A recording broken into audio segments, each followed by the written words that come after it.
Hello friends, start करते हैं editorial dictation 5 second बाद 100 वर्ड पर मिनट की स्पीड से।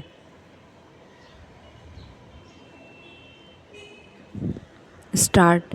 इतिहास बनाने के मुहाने पर आकर गलतियाँ कोई नई बात नहीं है। विनेश ने एक ही दिन में 3 अंतर्राष्ट्रीय पहलवानों को पटखनी दी। फाइनल में मात्र कुछ ग्राम से वजन सीमा पार करना एक हादसा था। सामान्यतः 53 किलो वजन वर्ग में खेलने वाली विनेश ने वजन कम कर 50 किलो वर्ग में खेलना शुरू किया। शरीर की आदत होती है असामान्य स्थितियों में अपने मूल स्वरूप को रीगेन करना।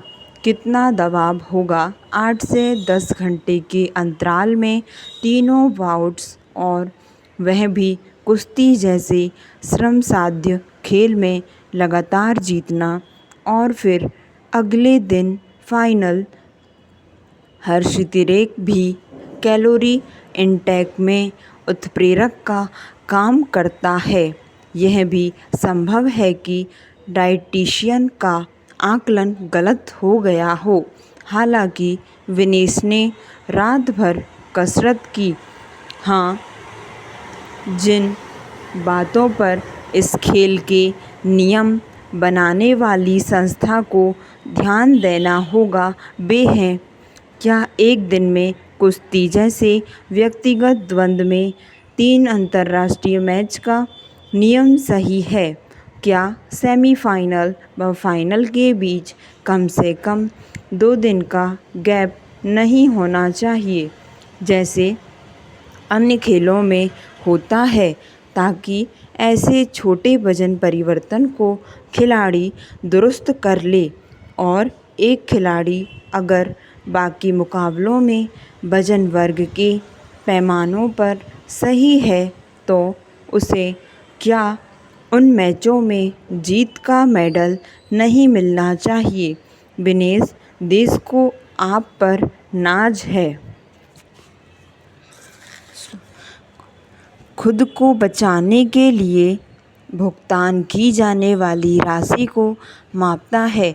इस सप्ताह भी तेजी से बढ़ा। यह दर्शाता है कि डर का माहौल जारी है। कई लोगों को डर है कि अमेरिकी अर्थव्यवस्था मंदी की ओर बढ़ रही है। हालांकि इसकी बुनियादी स्थितियों में ऐसा कुछ भी नहीं है जो इस तरह के अंदेशे को जन्म दे।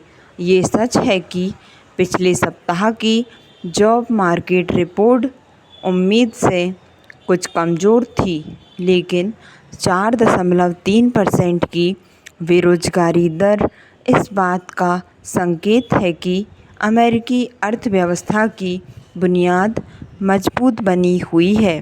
पैरा। लेकिन मौजूदा क्रैश और कनेक्शन के बावजूद अमेरिकन स्टॉक अति मूल्यित बने हुए हैं। यही हालत भारतीय स्टॉक की भी है।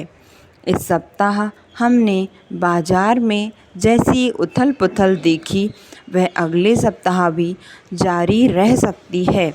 जैसा कि बेट्टी डेविस ने 1950 के दशक की अपनी क्लासिक फिल्म ऑल अबाउट इव में कहा था, अपनी कमरपेटियों को कसकर बांध लीजिए, आगे बहुत झटके लगने वाले हैं। पैरा। स्टार्ट। दृष्टिकोण बहुत गहरा शब्द है, चूँकि यह हमें याद दिलाता है कि हमारी दृष्टि हमेशा किसी कोण में टिकी है। हम दुनिया में जो कुछ देखते हैं, किसी कोने में बैठकर दुबक कर या सिमट कर देखते हैं। अक्सर यह कोना हम चुनते नहीं हैं। अमूमन हमारे जन्म का संयोग हमें किसी कोने में बैठा देता है। बाकी जीवन हम उसी कोण से जो कुछ दिखाता है उसे अपना मत अपनी विचारधारा या अपने दर्शन की तरह पेश करते हैं। पैरा सुप्रीम कोर्ट द्वारा SC/ST के लिए आरक्षण में अंदरूनी विभाजन को वैध करार देने के फैसले से उपजी बहस ने दृष्टिकोण के खेल की याद दिलाई है। मुझे याद है जब मैं कॉलेज यूनिवर्सिटी में पढ़ता था, लोहिया के समाजवाद में दीक्षा ले रहा था और दलित आदिवासी आरक्षण का समर्थक था। तब तक मंडल कमीशन लागू नहीं हुआ था और मेरे स्वजातीय लोगों को आरक्षण का लाभ नहीं मिलता था। उन दिनों अपनी रिश्तेदारी व जान पहचान के लोगों में आरक्षण की आलोचना सुनने को मिलती थी, उनसे बहस हो जाती थी, लेकिन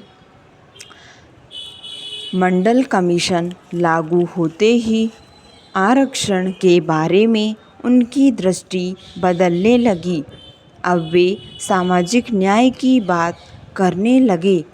कभी कभार फूले अम्बेडकर का जिक्र भी आने लगा। अब शहरी और अपेक्षाकृत संपन्न यादव समाज के लोगों में मैं क्रीमी लेयर का विरोध सुनता हूँ तो सोचता हूँ, क्या उनकी दृष्टि का उस कोण से संबंध है जहाँ जीवन उन्हें ले आया है।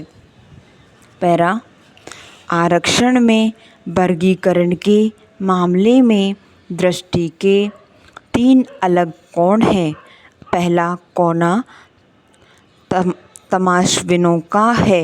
ये उन लोगों का मामला है, मेरा इससे क्या लेना देना, क्या या फिर अब मज़ा आएगा जब इनमें आपस में सर फुटबॉल होगी, या फिर बहुत बनते थे ना सामाजिक न्याय के झंडावरदार, अब मज़ा चखो, अब तुम्हारे ही लोग तुमसे न्याय मांगेंगे।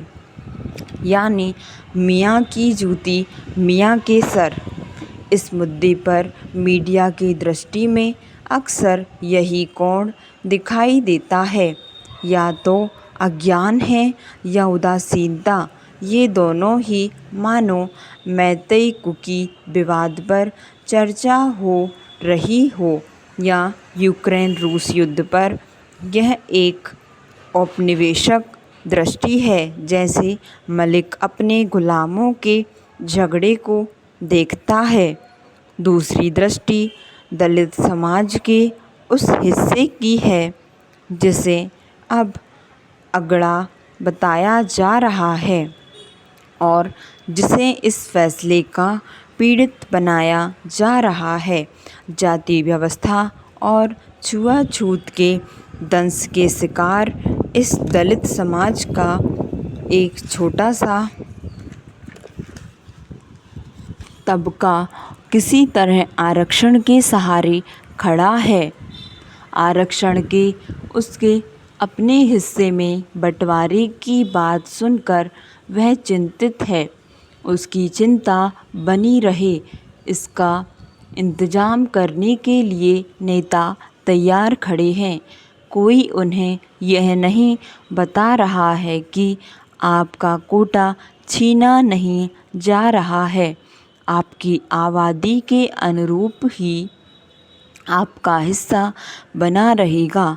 जिन्हें अलग से टुकड़ा दिया जा रहा है वो भी आपके ही लोग हैं, जाति व्यवस्था के शिकार हैं, आपसे भी निचली पायदान पर खड़े हैं। कुछ सच्ची कुछ झूठी चिंता को उछलकर यह प्रचार हो रहा है कि आरक्षण को ख़त्म करने की तैयारी है। स्टॉप। धन्यवाद। आपको डिक्टेशन पसंद आई हो तो लाइक और सब्सक्राइब करना ना भूलें।